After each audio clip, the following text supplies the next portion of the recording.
queridos irmãos e irmãs, uma alegria, um privilégio estar aqui mais uma vez para estudarmos a palavra do Senhor. Hoje estaremos estudando a nossa lição de número 2, as adversidades geram oportunidades. Nosso texto de referência está em Gênesis, no capítulo 37. O nosso texto áureo, que está em Gênesis, capítulo 39, versículo 2, nosso texto áureo diz assim: E o Senhor estava com José, e foi varão próspero, e estava na casa do seu senhor egípcio. Nossa verdade aplicada nos diz assim: uma íntima comunhão com Deus faz a diferença no meio das crises desta vida. Nós estaremos estudando no tópico 1, a inveja dos irmãos de José, no tópico 2, a traição dos irmãos de José, e no tópico 3, fé em meio às injustiças. E este capítulo 37, depois você poderá estar lendo este capítulo todo para ter uma visão abrangente do assunto dessa lição de hoje.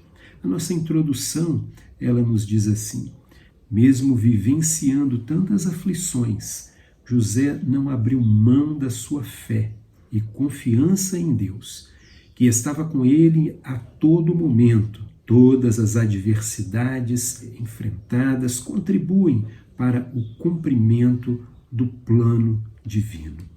Nós estudamos na nossa lição passada, nós tivemos a oportunidade de estudar que a prosperidade dos servos de Deus, ela é possível, mesmo em meio às crises inesperadas que abatem sobre a humanidade. E nesta lição, nós continuaremos a estudar sobre a providência divina. Ela pode ser inusitada, diferente de tudo que estamos esperando, mas ela não falhará. Ele, o Yahvé Jiré, Deus proverá. É um dos nomes de Deus que o identificam como um Deus cuidador, um Senhor provedor. Ele é o Jeová Jiré.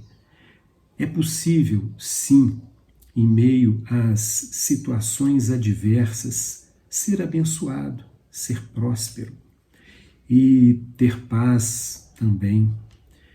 O estudo da vida de José é muito importante para nós. Ela vai iniciar ali no capítulo 37 e vai se estender então até o final do livro do Gênesis.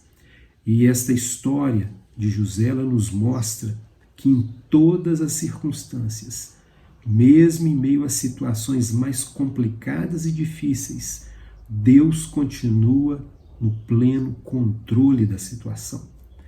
E nada neste mundo poderá nos abalar, nada neste mundo poderá destruir a nossa fé. Como nos diz Romanos 8, capítulo 8, versículo 35, que diz assim: quem nos separará do amor de Cristo? A tribulação, ou a angústia, ou a perseguição, ou a fome, ou a nudez, ou o perigo, ou a espada? Assim como José, poderemos, com toda segurança, afirmar diante das circunstâncias adversas ou de pessoas mal intencionadas. Gênesis 50, 20, a declaração de José: vós bem intentastes mal contra mim, porém Deus o tornou em bem, para fazer como se vê neste dia, para conservar em vida a um povo grande. Ainda que pessoas tentem fazer mal contra a sua vida, ainda que pessoas maldosas façam algum mal na sua vida, mas Deus, ele é poderoso para transformar essa situação maldosa em bem na sua vida. Ele é poderoso. E também lá em Romanos 8, 28, nós vemos assim: e sabemos que todas as coisas, não são algumas coisas, não, todas as coisas contribuem juntamente para o bem daqueles que amam a Deus, daqueles que são chamados por seu decreto. A tônica desta lição vai girar em torno do estudo da inveja, da traição e da fé, e a trajetória de um jovem que venceu mesmo em meio a tantas injustiças. José, ele é um exemplo de uma vida santa, um jovem que nos deixou este exemplo de uma vida santa, ânimo sereno, de uma firmeza, de uma convicção e de uma fé inabalável. Que possamos nesta lição extrair grandes ensinamentos práticos e relevantes para a nossa vida neste momento histórico que estamos atravessando. Que Deus nos ajude, nos oriente nesta caminhada a entender que, Romanos 8, 28, e sabemos que todas as coisas contribuem juntamente para o bem daqueles que amam a Deus, daqueles que são chamados por seu decreto. Que Deus abençoe a sua vida. Vamos orar neste momento, rogando a Ele as bênçãos, rogando a Ele que ilumine cada um dos nossos professores que irão ministrar esta aula. Que o Senhor continue falando conosco. Vamos orar. Amado, soberano, eterno Deus, agradecemos a Ti, Pai querido, por esta oportunidade de estarmos aqui para estudarmos a Tua palavra. Usa cada um dos professores que irão ministrar esta aula. Fala aos nossos corações. E obrigado por mais esta oportunidade, no nome do Senhor Jesus. Amém. Graças a Deus. Que Deus abençoe a sua vida, que Deus abençoe a sua mente, que Deus abençoe o seu coração. Que você tenha saúde física, saúde mental, saúde emocional e, acima de tudo, saúde espiritual. Que Deus te abençoe no nome de Jesus. Olá, queridos amigos e irmãos, a paz do Senhor Jesus. Estamos aqui hoje para dar continuidade à lição, conforme já foi apresentado pelo pastor Eli. Hoje, a lição 2 da nossa revista, que fala sobre a transformação das adversidades em cenário de milagres e vitórias. O tópico 1.1, que é o tópico que eu vou ministrar para os irmãos, ele fala a respeito da inveja dos irmãos de José. Está escrito assim: o que dizer da fidelidade e da exímia postura comportamental de José? Diante de sua postura, o sentimento de inveja foi gerado nos corações de seus irmãos, o que culminou em um plano maligno que o distanciou do amor do seu pai e do aconchego do seu lar.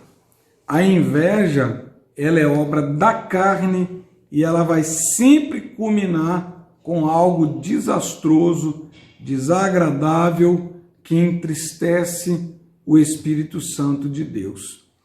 A crise na família, tópico 1.1. A postura de José no seio familiar, a preferência de Jacó e os sonhos que contava à família chamou a atenção dos seus irmãos. Sofrer nas mãos de estranhos dói, mas nas mãos de irmãos dói profundamente. Afinal, quem não tem problemas na família? Na família de Jacó tinha inveja, mentira, traição, engano, ciúmes. A maioria das brigas familiares e até mesmo crimes passionais são relacionados às paixões, às emoções. O motivo são por sentimentos dessa natureza. Jacó cometeu o erro de apreciar um filho mais do que os outros, e isto trouxe sérios problemas para a sua família. Então, o comentarista ele faz uma observação aqui interessante, que sofrer na mão de estranhos dói, mas sofrer nas mãos de irmãos, e aqui eu não quero apenas falar de irmãos consanguíneos, não, de irmãos na fé também. Muitas das vezes as grandes críticas que os servos de Deus recebem, que os irmãos recebem, os líderes, pastores, todos os irmãos, as grandes críticas e aquelas que tocam a ferida, elas geralmente vêm daqueles que são irmãos. Nem sempre consanguíneos, mas irmãos de fé. E algumas das vezes observamos que a pessoa está ali lutando, buscando para ter as suas feridas cicatrizadas e de repente, quando ele menos espera, a sua ferida é tocada. E o problema é que quando uma ferida é tocada para poder tirar aquela carne morta, necrose, fazer limpeza, é dolorido, mas é para uma coisa boa, saudável. O pior é quando a ferida é tocada apenas para que ela se abra novamente. E geralmente isso faz com que seja mais doloroso ainda, né? O que nós precisamos de entender, na introdução aqui foi falado pelo pastor Eli, todas as adversidades enfrentadas contribuíram para o cumprimento do plano divino na vida de Jacó. E é bíblico, todas as coisas cooperam para o bem daqueles que amam a Deus. Nós precisamos de confiar no Senhor. Eu costumo fazer uma pergunta com relação à questão da dor. Geralmente eu pergunto, qual é o pior tipo de dor que existe? Existe classificação de intensidade da dor? Eu costumo dizer que a pior dor é aquela que a pessoa está sentindo naquele momento. Porque tem uns que atribuem a dor de cólica renal, a pior dor, a dor do trigêmeo, dor do nervo trigêmeo, que é a pior dor. Outros dizem que é a dor da isquemia, quando a pessoa tem uma isquemia na perna, uma isquemia, dor no peito, angina, que é a pior dor. Mas pensa numa pessoa que está com a unha encravada e aquela dor latejando e aquela inflamação na unha, ele recebe uma pisada no dedo.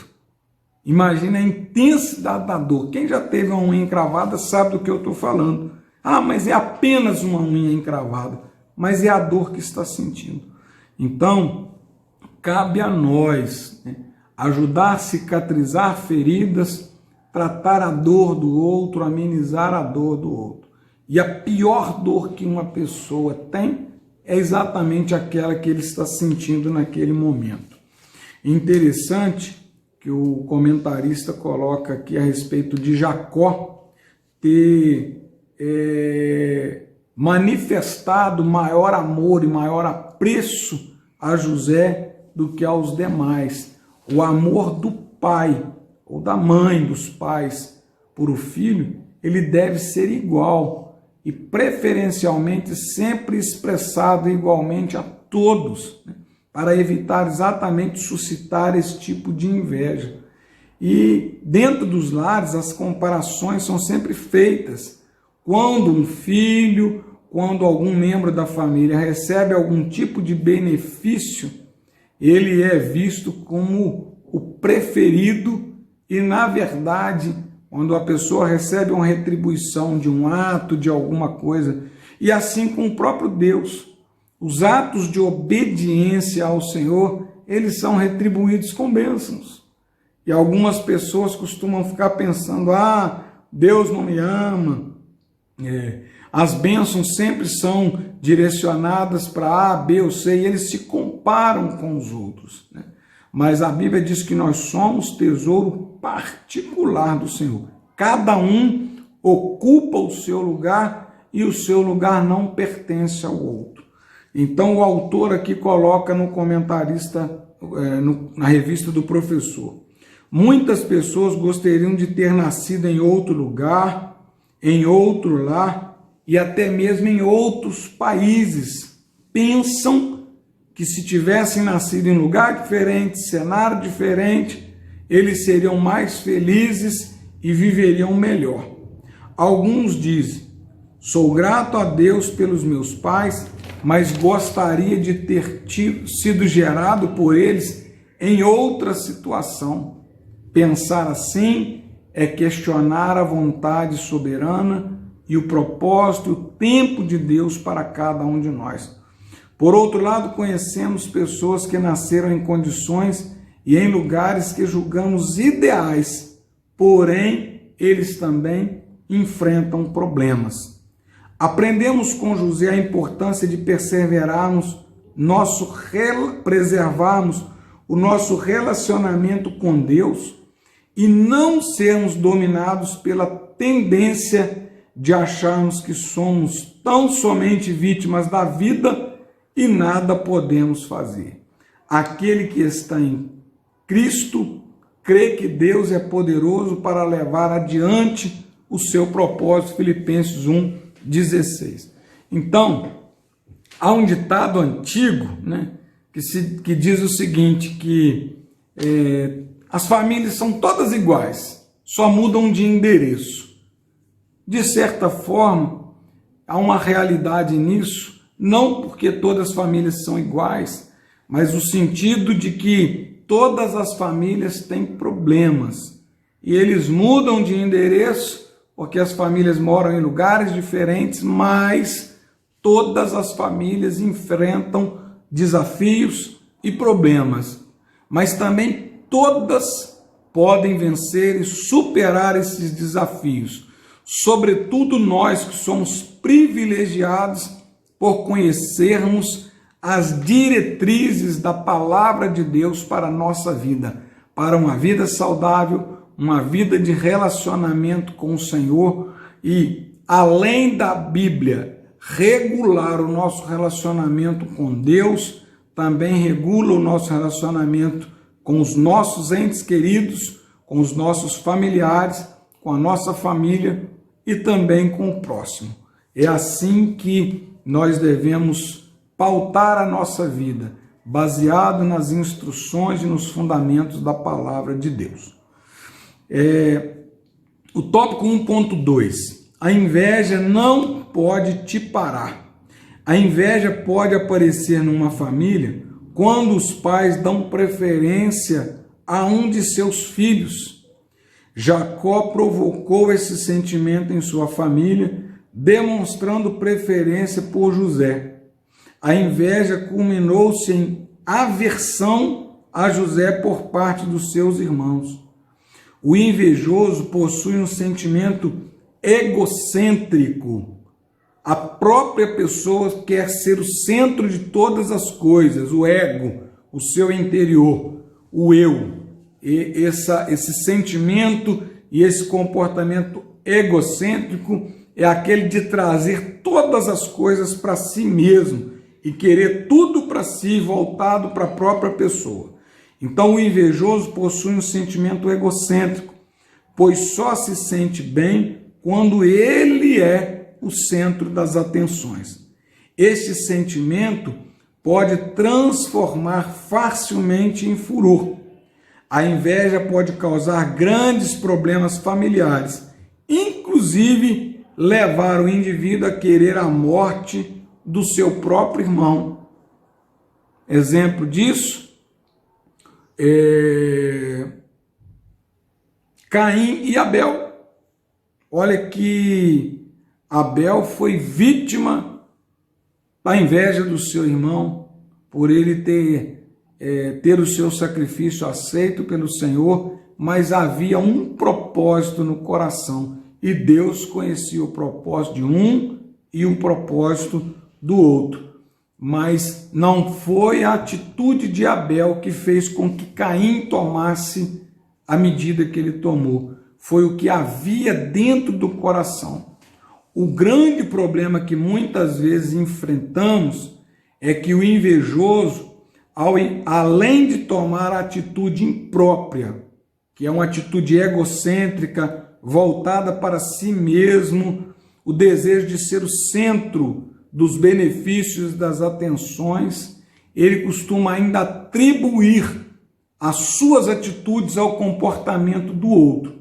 Cada um é responsável pelas suas atitudes, pelo seu comportamento, por aquilo que faz. E não adianta, diante do Senhor, querer atribuir ao outro as suas decisões. É com cara descoberta que o Senhor nos vê. É sem a capa.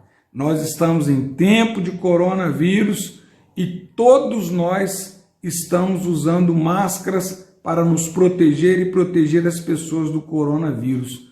Mas quando nós falamos no sentido mais amplo da vida, diante de Deus, não tem máscara que esconde verdadeiramente quem cada um de nós é. Deus nos vê por dentro e nos vê por fora. O coração invejoso, o invejoso, ele costuma, às vezes, tomar atitudes muito elogiosas em público, mas no fundo, ele está querendo suprimir, esconder um sentimento de inveja com relação ao seu irmão. E o bajulador é exatamente isso. A pessoa que fica falando, bajulando sempre, ou para ter um benefício próprio, ou para esconder o seu real sentimento. Cuidado com os bajuladores. Nós precisamos ter cuidado com os ingratos e também ter cuidado com os bajuladores. Todos dois são muito fáceis de ser identificados. Muitas vezes, caráter e atitudes aprovados por Deus podem despertar inveja. O caráter e as nossas atitudes diante de Deus, sobretudo se forem aprovadas pelo Senhor, ao invés de ser louvado por aqueles invejosos, elas causam um sentimento negativo nessas pessoas. Mas nem por isso aquele que anda em sinceridade, em obediência, que tem as suas atitudes aprovadas perante o Senhor, deve mudar o seu comportamento visando agradar o outro. Não. Importa primeiro é agradar a Deus e obedecer a Deus. Isso é o mais importante. Segundo Charles Swindoll, José era o primogênito da esposa favorita de Jacó, Raquel, a quem amava muito. Era o filho da velhice de Jacó. José também não se parecia com seus irmãos em caráter e atitude. É possível que Jacó favorecesse José por todas essas razões. Ele não só o amava mais que os outros, como também lhe mostrou imprudentemente favorecimento. Os outros filhos de Jacó não eram tolos e eles perceberam essa preferência do pai por ele. Os pais devem ter amor igual por todos os filhos, porém, o maior prazer do pai está nos obedientes. Deus também é assim conosco. Deus amou o mundo de tal maneira, todos são amados por Deus indistintamente, igualmente, mas certamente Deus tem maior prazer naqueles que o obedecem. É por isso que nós precisamos de ser obedientes ao Senhor, observando a sua lei, guardando o seu mandamento e praticando. Somente ler, examinar e não colocar em prática não é o suficiente para agradar a Deus. Tópico 1.3. Seus adversários irão tentar fazer você parar. Não é novidade que quando uma pessoa busca aprofundar seu relacionamento com Deus e desfruta de bênçãos, surge a possibilidade de ser alvo de inveja. Muitos tentarão lhe parar só por causa daquilo que você é ou tem. O sentimento de inveja, o sentimento faccioso, que é de divisão, que é de dividir o reino, ele sempre vai estar no coração dos desobedientes. Os obedientes ao Senhor, aqueles que observam a lei do Senhor, eles não deixam prosperar qualquer sentimento dessa natureza em seus corações. Muitos tentarão lhe parar só por causa daquilo que você é ou tem. Exemplos, nós temos inúmeros. Um deles foi exatamente Daniel. Daniel foi um que sofreu de inveja, mas a obediência de Daniel lhe fez prosperar e superar todos os seus inimigos. Davi também é um outro exemplo de um homem que sofreu duramente por causa da inveja de Saul, depois do seu próprio filho, e tantos outros inimigos de Davi tentaram tirar a sua vida e armar contra ele, mas há poder no nome de Jesus que todos aqueles que levantarem contra a sua vida, por você ser obediente ao Senhor, porque o seu caráter agrada a Deus, porque as suas atitudes agradam a Deus, eles serão envergonhados, porque Deus está no controle da tua vida. Deus, ele é abençoador, e a bênção do Senhor, ela já está determinada para aqueles que são obedientes ao Senhor. A inveja dos irmãos de José era tanta que eles lhe tiraram a túnica de várias cores, presenteada pelo seu amado pai. Em suas maldades, lançaram José em uma cova. Não satisfeitos, venderam-no como escravo. Diante de tantas afrontas, José nos mostra que quando estamos firmados em Deus, é possível vencer, apesar de atos levianos contra nós. Quantos de nós, seja pastores, líderes, professores, pessoas que não ocupam uma função ministerial, mas ou na própria vida secular, quantas pessoas elas sofrem por causa de inveja? A inveja, ela é danosa, ela é desastrosa, mas há poder no nome de Jesus, que tanto nos preserva desse sentimento, também como nos protege daqueles que têm esse sentimento e procuram nos fazer o mal. Quando nós estamos em posição de obediência ao Senhor, Deus nos garante a vitória. Se você foi vítima de alguma situação, ou alguma afronta, ou alguma coisa por causa de inveja, fique na posição que o Senhor lhe colocou, obedeça a Ele, seja fiel, que Deus, ele é poderoso para no seu tempo, Deus lhe dar a vitória, lhe conceder a vitória sobre os seus inimigos. Às vezes até inimigos que você nem conhece, você nem sabe que são seus inimigos, mas estão maquinando o mal contra você. Deus, ele é poderoso para desvendar todas as coisas. Então, a inveja é obra da carne. A obediência, ela já é uma característica daqueles que andam segundo a vontade do Espírito. Que Deus nos abençoe para que sejamos fiéis a Deus em tudo. Na revista do Professor, comentarista, ele diz o seguinte: Jacó teve 12 filhos e uma filha, mas nenhum tão amável como José. Ele foi um homem de grande integridade, entendimento e sabedoria. Gênesis 41, 39. Os irmãos de José desenvolveram um ciúme patológico, doentio, e passaram a ver José como uma ameaça pelo amor de seu pai. É impressionante como o diabo quer sempre nos parar. Ele não apenas é furioso, mas também astuto. Esta rivalidade fraterna demonstra ser uma questão muito perturbadora, até mesmo nos dias de hoje.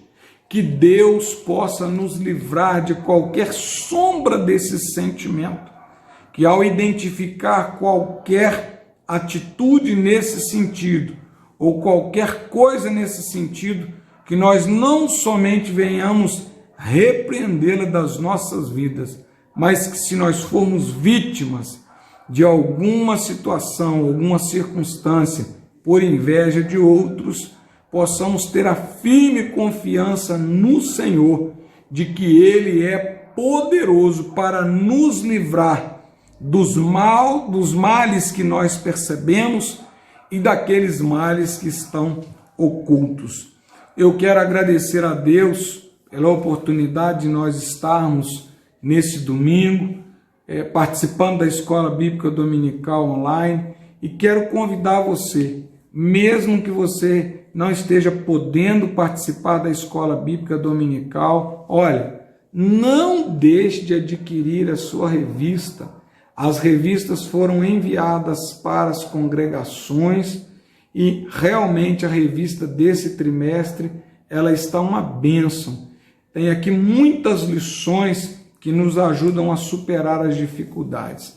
Também tem um livro, foi escrito pelo Bispo Abner, Transformando as Adversidades em Cenários de Milagres e Vitórias.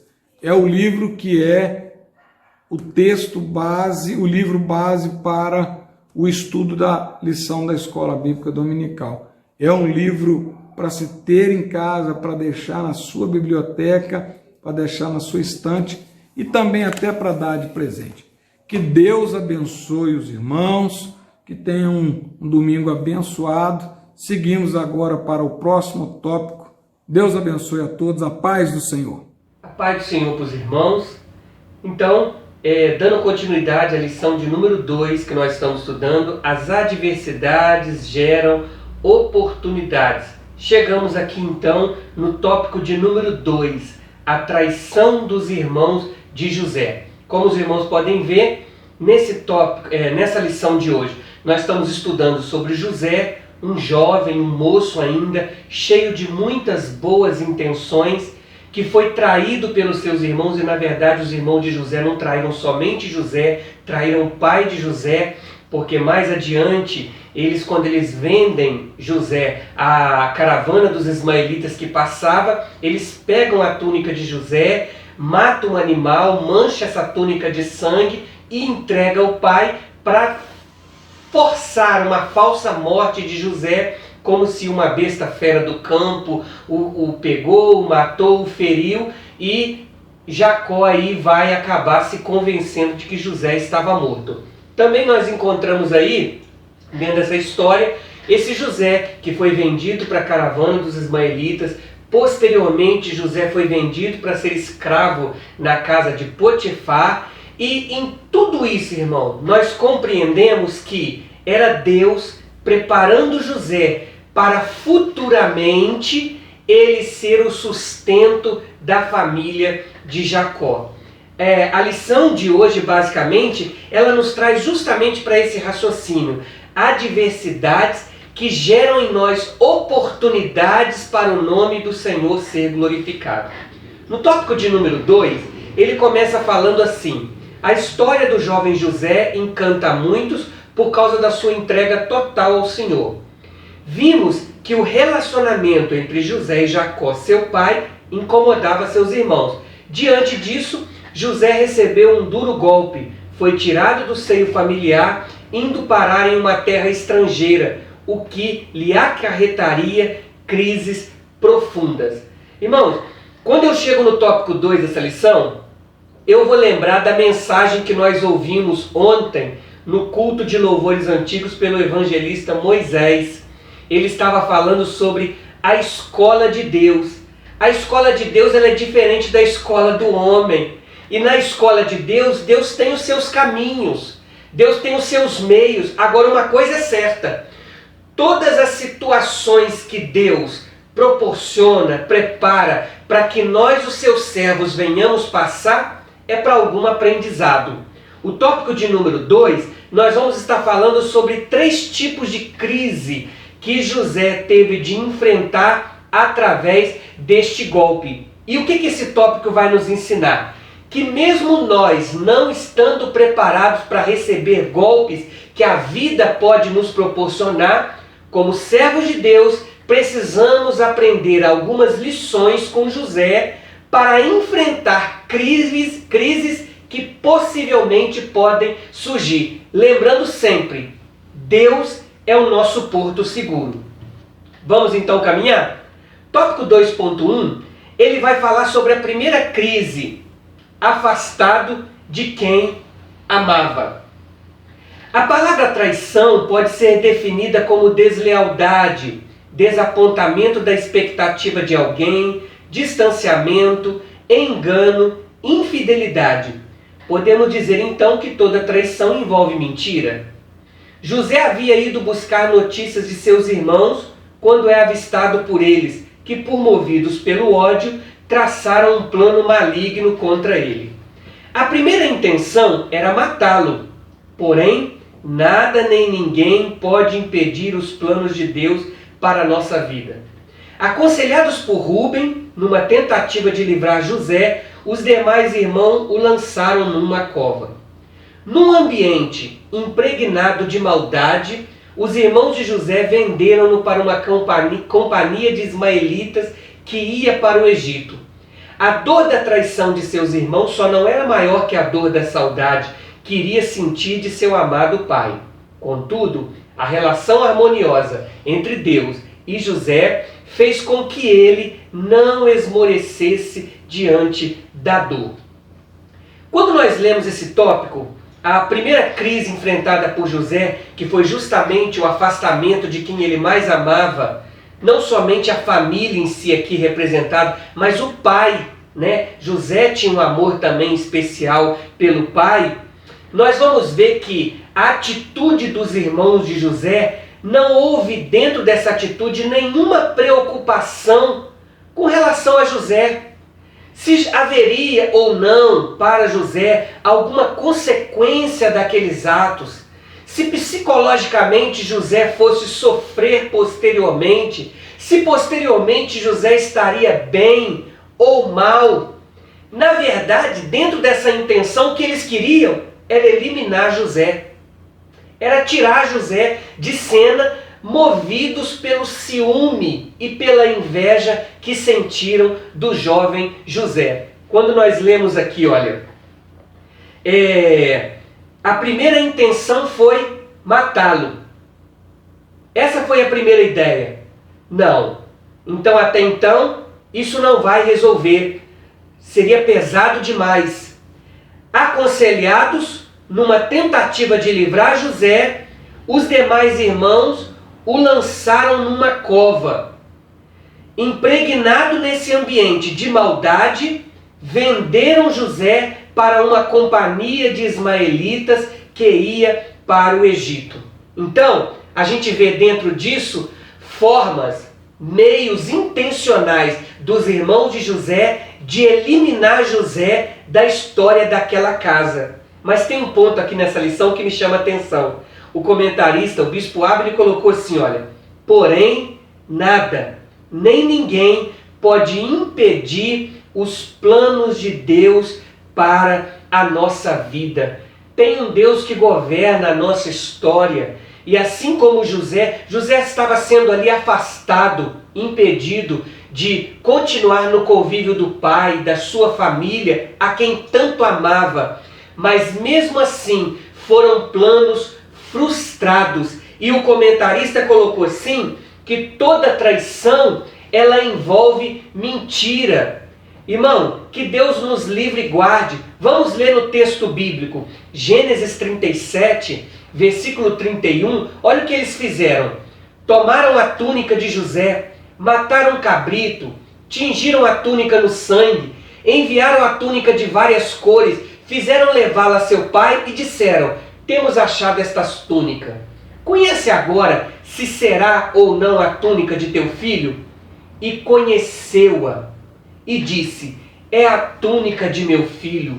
Uma besta fera o comeu, certamente foi despedaçado José. Você vê, irmão, que uma traição que envolve uma mentira dentro disto. Que Deus nos livre e guarde de termos o comportamento dos irmãos de José, inveja, ciúme, diante dos nossos irmãos, dos irmãos da casa de Deus, que Deus tem carinho, apreço, né? Que Deus ama, como ama a todos nós, e que Deus nos livre e guarde que permitir que o nosso coração seja movido por esse sentimento e através disso venhamos a nos entrelaçar para um processo de mentira. Não vamos nos esquecer que todo aquele que mente tem por pai o diabo, porque o diabo ele é o pai da mentira. É a Bíblia Sagrada que nos garante disso. Agora, o que me alegra dentro desse primeiro ponto aqui do tópico 2? É que dentro dessa crise, José pôde também se reerguer. O tópico 2.1 ele encerra dizendo assim, olha: contudo, a relação harmoniosa entre Deus e José fez com que ele não esmorecesse diante da dor. Tem pessoas que cedem. Quando aparece uma crise para nós temos duas opções. Ou eu me rendo a ela e vou ceder, ou eu vou reagir. É a famosa palavra resiliência. A pessoa se reerguer diante de uma situação catastrófica, desastrosa, né? Vem um turbilhão de situações desfavoráveis na contramão. Eu continuo de pé, eu continuo firme. Por isso que o salmista muito nos ensina, e o trimestre passado nós estudamos sobre isso.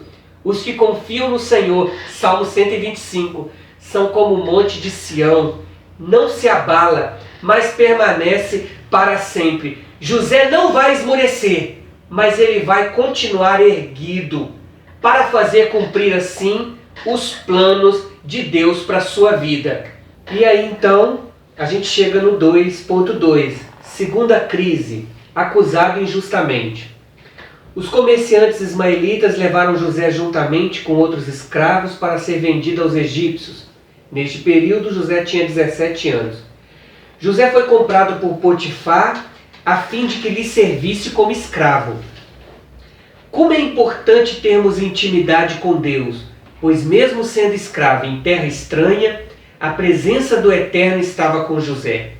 Nós sabemos que a presença de Deus incomoda Satanás.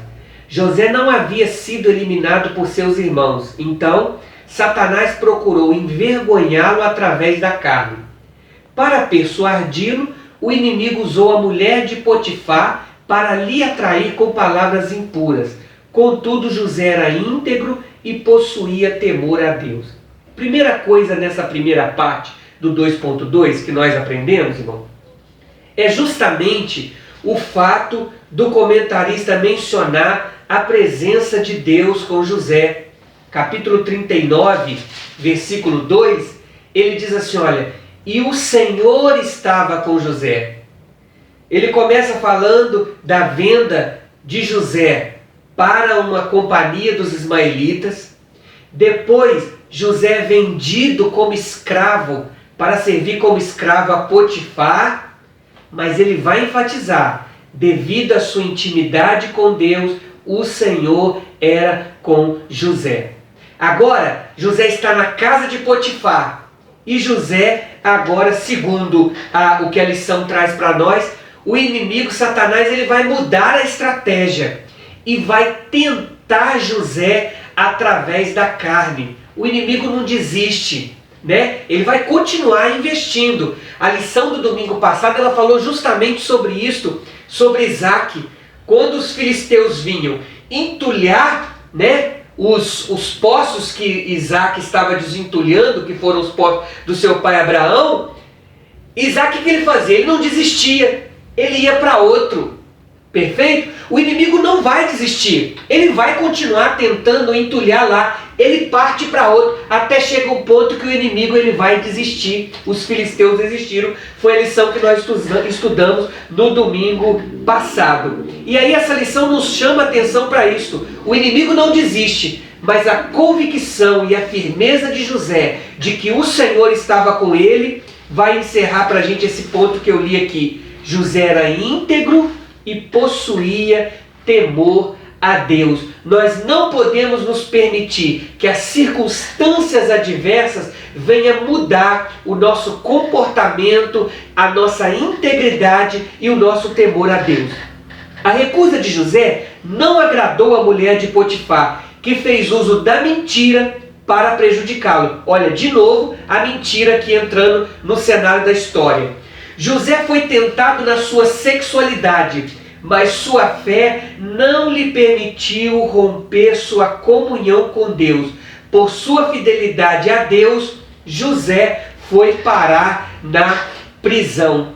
Olha que coisa interessante, irmão. Nós estamos vivendo num tempo de tanta imoralidade sexual, as pessoas estão se pervertendo tanto nessa área. José vai nos dar um exemplo de alguém que temia ao Senhor e que manteve a sua postura, independente do desafio que estava vindo, sendo sobreposto para ele. E aí, na revista do Professor, o comentarista colocou assim: ele recusou. O versículo de número 8 do capítulo 39 diz assim, olha, porém ele recusou, ele rejeitou, ele abriu mão.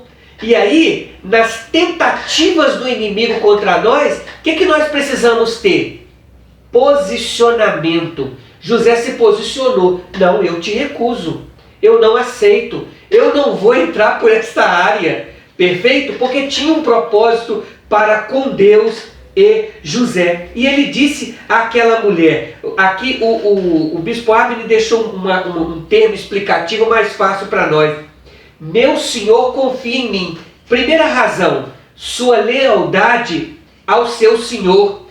Ele deu responsabilidade sobre tudo que possui.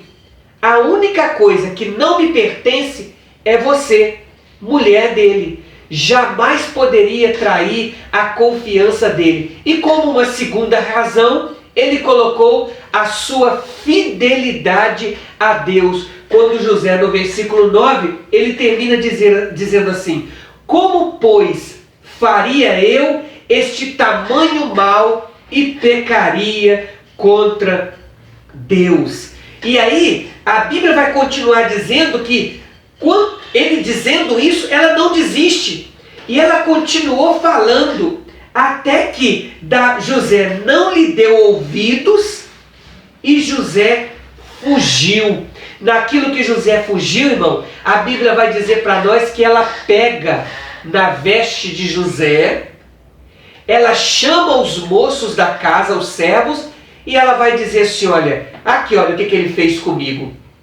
Me avançou, e quando eu tentei fugir, ele acabou indo embora e deixou comigo a veste. Mesmo assim, José estava se mantendo íntegro diante do seu senhor. E um fato interessante dessa história, quando Potifar chega, ela relata, Potifar vai lançar José na prisão, mesmo José sendo acusado injustamente. José não vai procurar se defender. Olha, não foi desse jeito. Irmão, nosso tempo de hoje, na nossa geração de hoje, nós estamos procurando advogado para nos defender porque o vizinho nos causou mal, porque alguém falou mal de mim, danos morais, qualquer coisa que possa tentar nos proteger contra alguma coisa que alguém nos fez e que nós estamos se sentindo injustos. Foi injustamente, eu não merecia isso. Tanta gente olhando para suas próprias razões.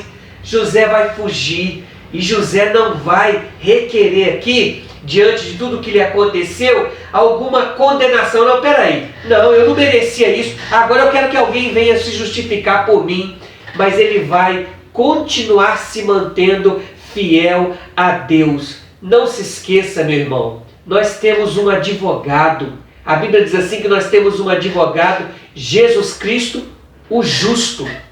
Nele não há injustiça. Os homens podem agir de injustiça para conosco. Deus, o nosso Senhor, não. Ele é o advogado justo.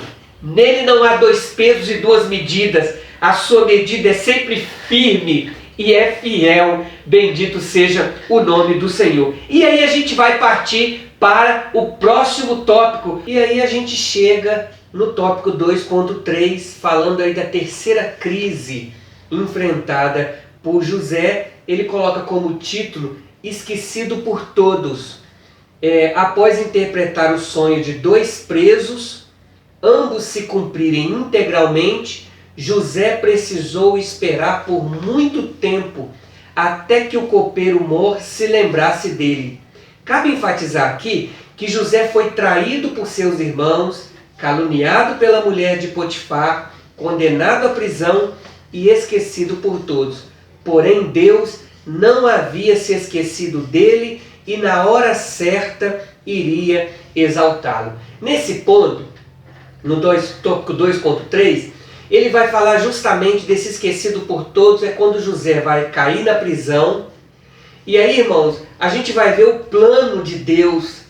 Quando José cai na prisão, foi confiado a ele a liderança dentro da prisão, provando para nós o Senhor que estava na história, conduzindo a história, conduzindo os processos na vida de José. Às vezes tem coisa que acontece conosco que nós podemos até não estar compreendendo, mas nós aceitamos, reconhecemos que tudo tem um propósito de Deus. Deus sabe por que está permitindo, por que está fazendo e qual é o propósito dele. José vai parar na prisão e lá o copeiro vai ter um sonho e vai consultar a José para ter uma interpretação. E a Bíblia vai falar para nós que quando o padeiro viu que José interpretou o sonho, e o sonho do copeiro era de que ele voltaria novamente a servir a Faraó, ele falou: opa, eu também tenho um sonho. Pediu a interpretação, José deu a interpretação ao padeiro também, só que na interpretação o padeiro morreria no tempo determinado daqueles dias. É interessante nesse ponto que José dá a interpretação ao copeiro e diz para ele assim: olha, já que você vai voltar a servir a mão de Faraó, lembra de mim, fala do meu nome. Realmente cumpriu a interpretação do sonho, mas o copeiro não se lembrou e não falou de José. E esse 2.3, ele vai falar justamente José tendo que esperar. Precisamos confiar e esperar no tempo de Deus. É preciso cuidado para não sermos dominados pela pressa. O momento de Deus é perfeito. Tem muitas pessoas que perdem a oportunidade de alcançar coisas grandes de Deus por causa da pressa. Há um ditado popular aí fora no mundo, irmão, que diz assim: a pressa é inimiga da perfeição. E pode se encaixar também para a nossa vida cristã. A pressa, a ansiedade, né? Nós vivemos hoje a geração do imediatismo. É a geração do forno micro-ondas. Colocou no micro-ondas, 1 minuto, 2 minutos, já tem que estar pronto.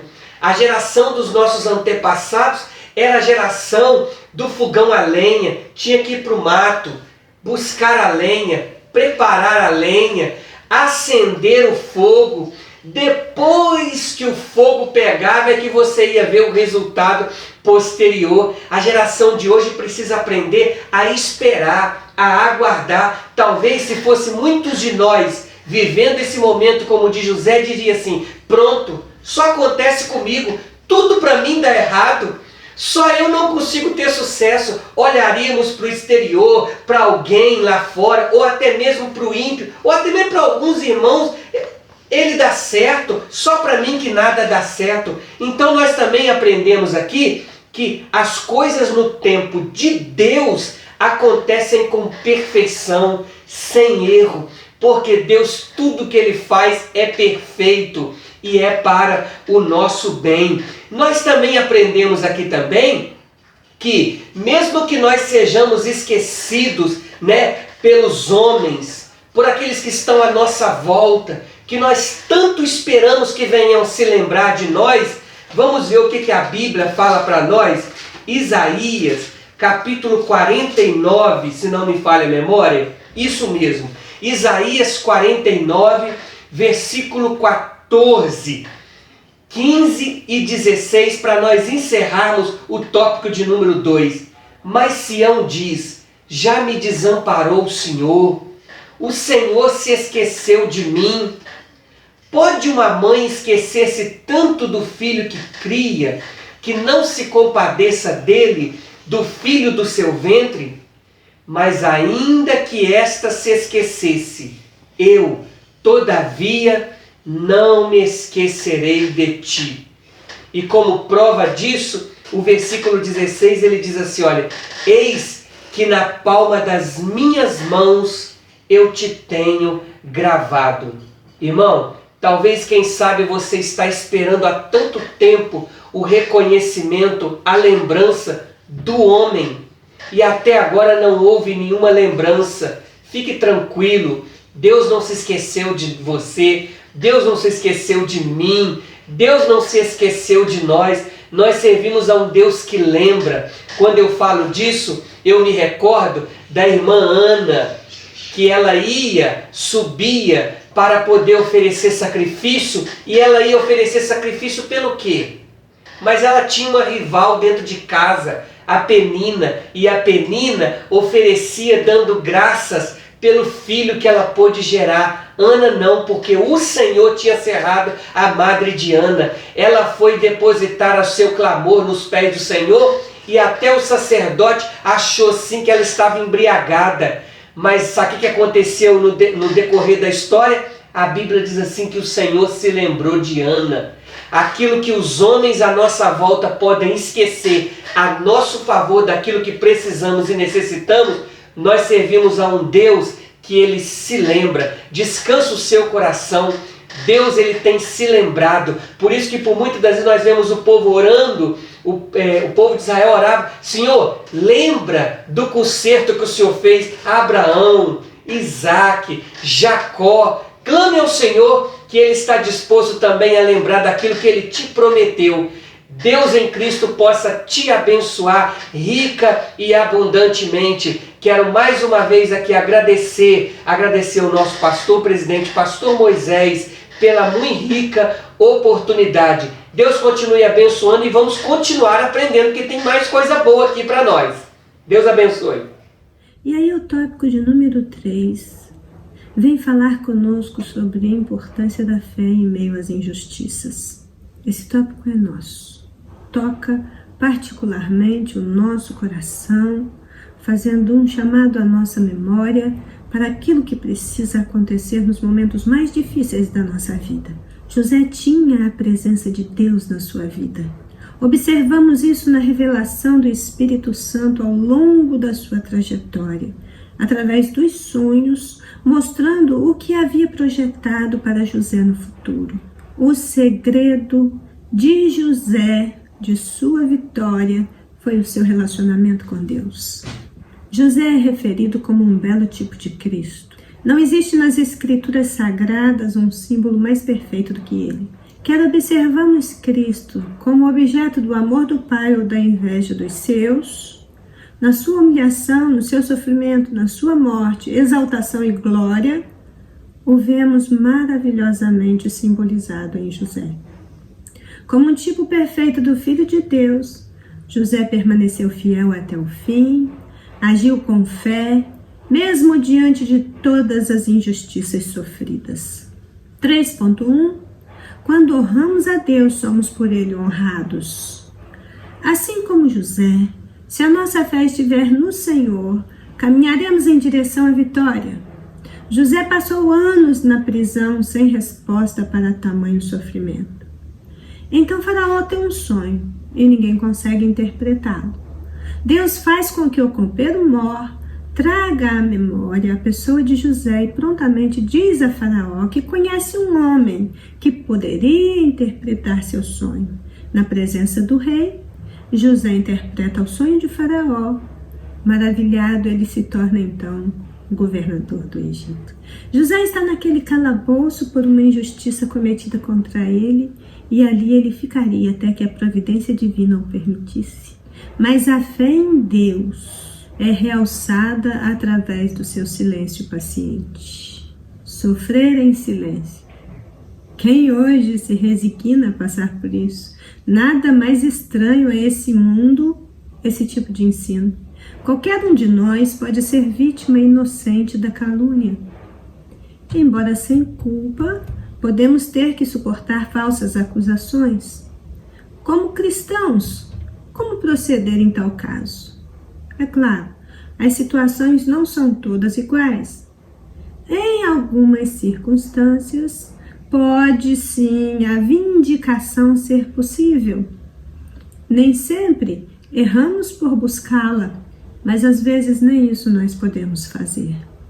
Em casos como o de José, quando não podemos livrar-nos de falsas acusações, sem trazer desonra e sofrimento a outros, ou quando há circunstâncias que não podemos explicar para satisfazer a outros, o que fazer então?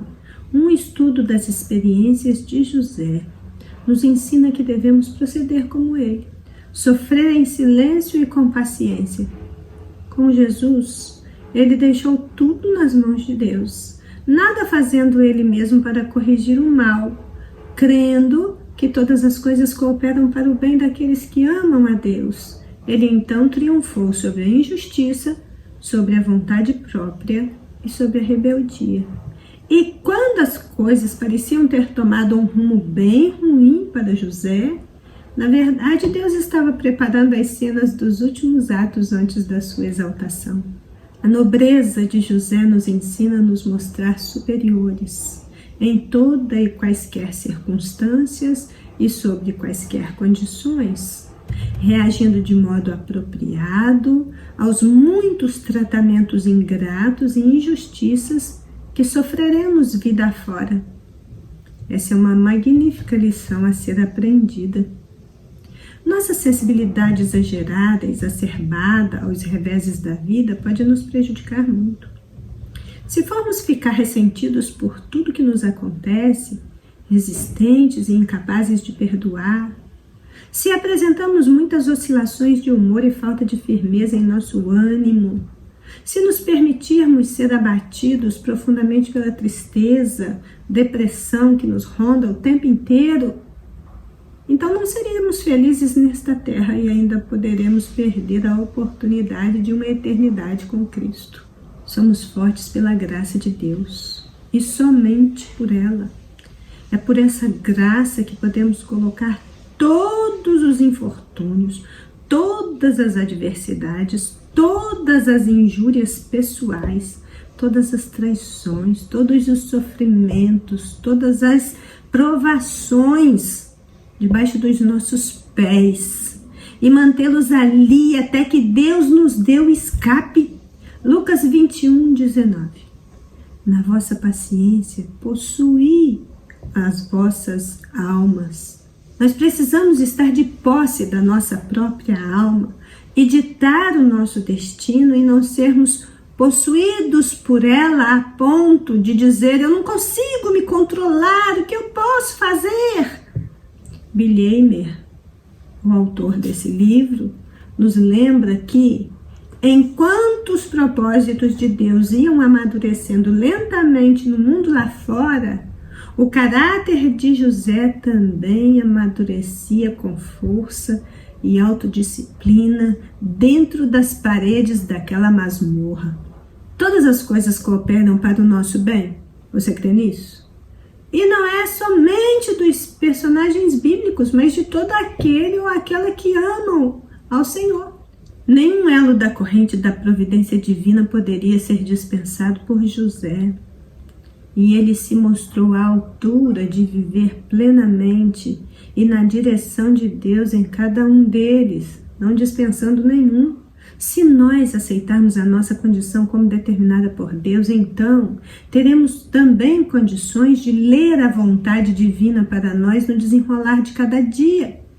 Se a nossa vontade estiver plenamente submissa, nós veremos Deus em tudo. E veremos tudo a partir da visão de Deus. Tudo que nos sucede e provoca mágoas e desapontamentos sem fim, nós veremos como os elos da corrente da exaltação para o serviço mais nobre e elevado que Deus tem reservado para cada um de nós. Isso tem um motivo. E então a narrativa divina muda de tom. E Deus intervém no palco da história diretamente na mente de Faraó, inquietando-o com sonhos que tiveram o poder de transtorná-lo. Todos os adivinhadores do Egito foram chamados, mas nenhum deles pôde interpretar o sonho de Faraó. Não pertencia a eles conhecer os mistérios de Deus.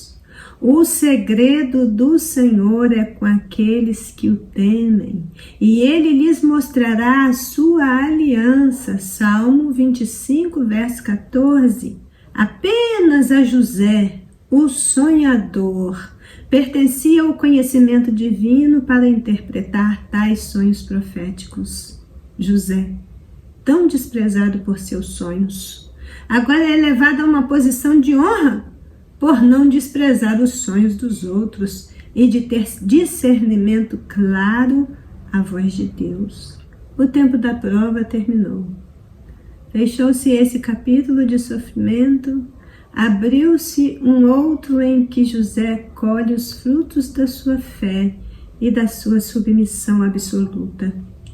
A partir deste momento, ele recebe uma esposa, ele constrói um lar, ele gera filhos, ele desenvolve um trabalho excepcional na terra do Egito.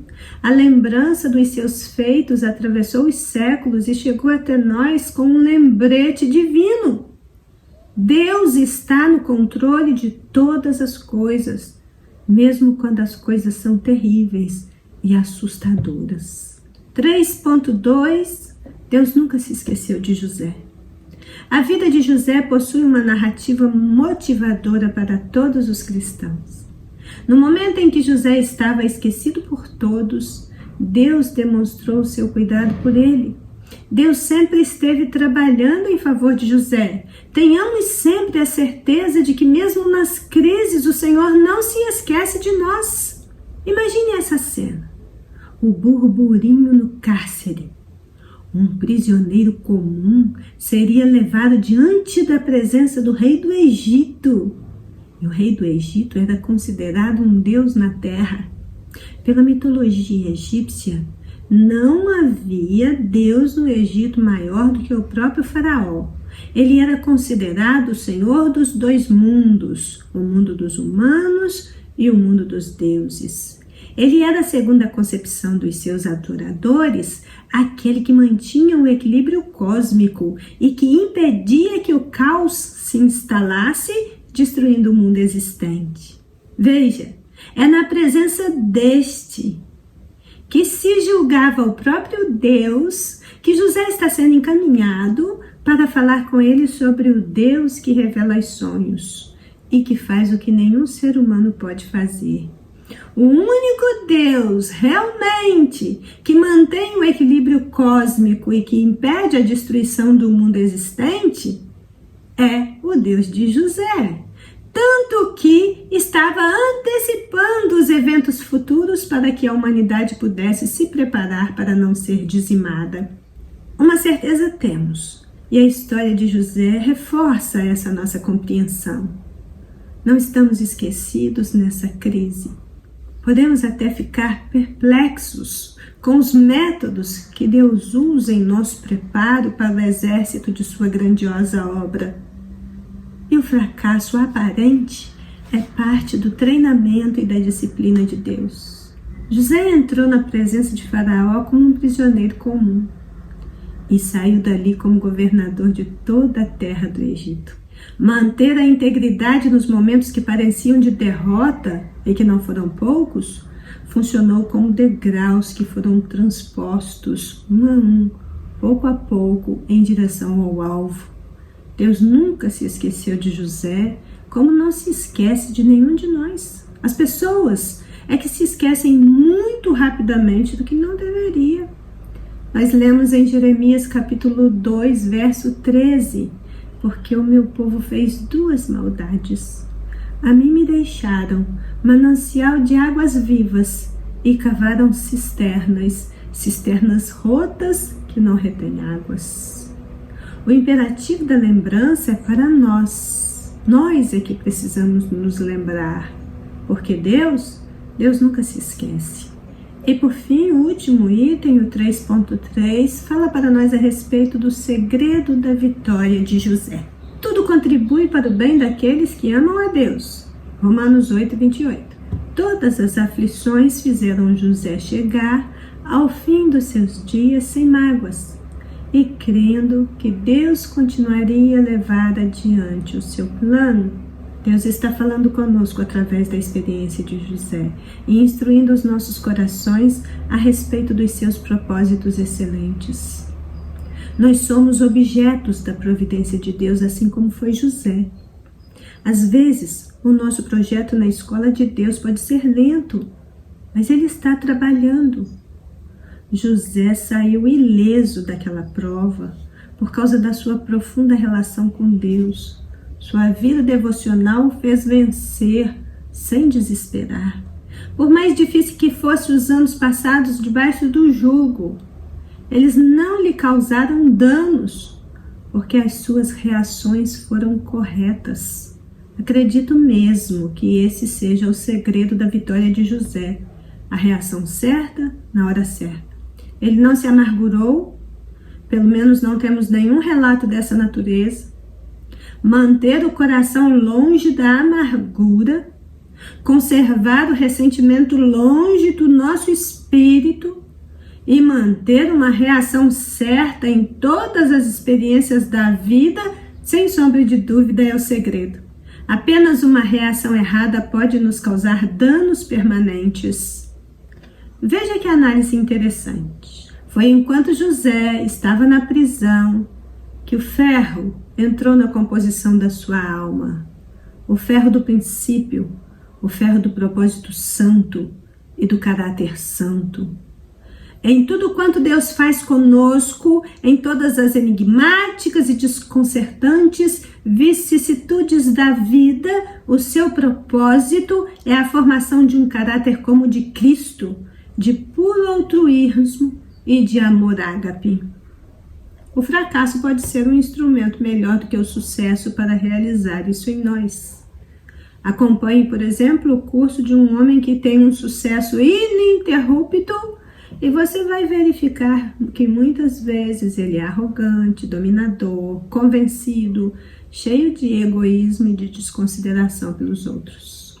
Nós precisamos de atitudes corretas, de termos as reações certas em todas e qualquer circunstâncias da nossa vida. Por quê? O Espírito Santo fica impedido de agir em nossas vidas quando damos lugar a um espírito errado. Nossas reações podem nos abençoar ou nos queimar, como já dissemos anteriormente. O maior prejudicado é o que não consegue enxergar isso e não age em coerência com os ensinos sagrados. Mas uma coisa interessante, ninguém, absolutamente ninguém, pode dominar uma pessoa que já aprendeu a controlar as suas emoções. E emoções diante das injustiças. Essa é a pessoa que reina soberana acima das circunstâncias e garante o seu nome na galeria dos heróis da fé. No Salmo 134, verso 19, vai dizer: muitas são as aflições de um justo, mas o Senhor o livra de todas. E, instruindo o jovem pastor Timóteo, Paulo vai escrever em 2 Timóteo 2,3: Sofre, pois, comigo as aflições como bom soldado de Cristo. A história de José exemplifica e confirma o que está posto no primeiro capítulo da carta aos Romanos, nos versos 1 ao 3. No universo que Deus controla com a poderosa força da sua autoridade, nada pode sair errado, porque tudo está cumprindo aos propósitos divinos. Com a reação certa, nós poderemos escapar da rede da inveja, da traição, da injustiça, perdoando nossos ofensores e seguindo em frente. Até Satanás está sob o controle de Deus, porque ele não pode fazer nada sem a permissão do Senhor. E os nossos dias, eles estão nas mãos de Deus e jamais nas mãos de Satanás. Então, é a reação correta que fará com que todo mal intencionado contra nós seja transformado em bênçãos. Não apenas uma vez ou outra, mas sempre. 1 Coríntios 15:57 diz: graças a Deus que nos dá vitória por nosso Senhor Jesus Cristo. 2 Coríntios 2:14, graças a Deus que sempre nos faz triunfar em Cristo e por meio de nós manifesta em todo lugar o cheiro do seu conhecimento. E Isaías 54:17, toda ferramenta preparada contra ti não prosperará. Toda língua que se levantar contra ti em juízo, tu as condenarás. Esta é a herança dos servos do Senhor e a sua justiça, que de mim procede, diz o Senhor. Então, concluindo, as Santas Escrituras descrevem com todo zelo que mesmo José sendo traído, vendido, injustiçado, aprisionado, ele nunca renunciou sua fé no Senhor. E após ser exaltado no Egito, não se esqueceu do plano divino. Que lição preciosa! Que aprendizado rico eu tiro para mim através dessa lição. Mesmo que ela nos coloque na contramão do mundo, todavia está nos colocando na estrada da eternidade. Como José, fiquemos na presença do Deus de toda a terra, em santo temor, obediência restrita e submissão absoluta. E que tenhamos todos um ótimo domingo, em nome do Senhor Jesus, no amor do amado. Amém?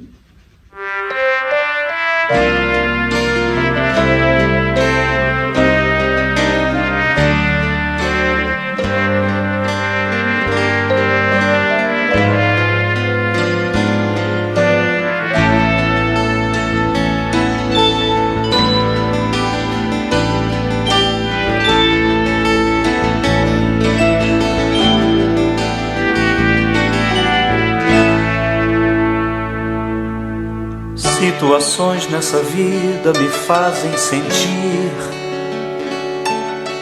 que não sou forte a ponto de até resistir.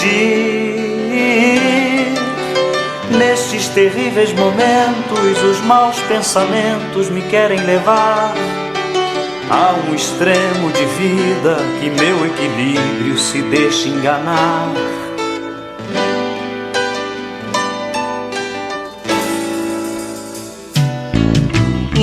Instantes que se prolongam tentando mudar tudo que já se fez novo, pois Cristo mudou. Tentando hoje trazer o que eu tento esquecer. Sou o vencedor e ninguém poderá me deter, pois eu sei que jamais eu provado serei, além do que eu possa suportar. E se ainda eu cair e pensar que é o fim, Jesus me ergue e segue junto a mim.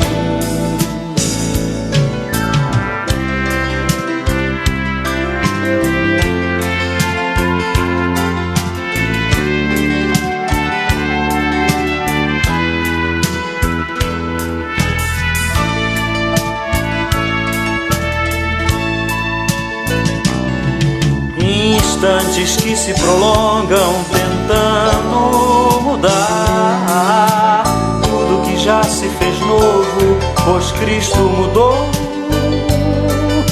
Tentando hoje trazer o que eu tento esquecer. Sou um vencedor e ninguém poderá me deter, não, não, pois eu sei que jamais eu provado serei, além do que eu possa suportar. E se ainda eu cair e pensar que é o fim, Jesus me ergue e segue junto a mim. Pois eu sei que jamais eu provado serei, além do que eu possa suportar. Se ainda eu cair e pensar que é o fim, Jesus me ergue e segue junto a mim. Jesus me ergue e segue sim, Jesus me ergue e segue sim, Jesus me ergue e segue junto a mim. Jesus me ergue e segue sim, Jesus me ergue e segue sim, Jesus me ergue e segue junto a mim. Jesus me ergue e segue sim, Jesus me ergue e segue sim, Jesus me ergue e segue junto a mim.